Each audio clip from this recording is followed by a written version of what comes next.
আমি এখন এই মুহূর্তে কোথায় রয়েছি অনেক বন্ধুই হয়তো বুঝতে পারছো, আবার অনেক বন্ধু হয়তো বুঝতে পারছো না।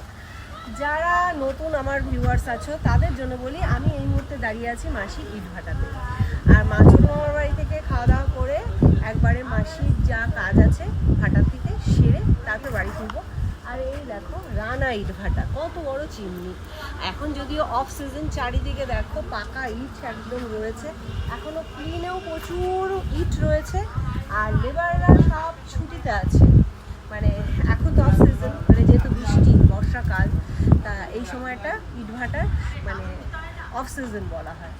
কিন্তু বেচা কিনা কিন্তু হয়। যারা তোমরা ইট নিতে চাইছো, লোকালে যারা আছো, রানা ইটভাটা তো সকলেই চেনো বা সকলেই জানো, তা তোমরা এখানে আসতেই পারো। আর এই হচ্ছে আমাদের অমল দাদা। আর এই যে এইটা জেসিবি, তো এটা এই অমল দা, এটা নাকি জেসিবি। ও না, জেসিবি মাথা মাথা খারাপ হয়ে গেছে। জেসিবি এইটা, এই যে জেসিবি এইটা।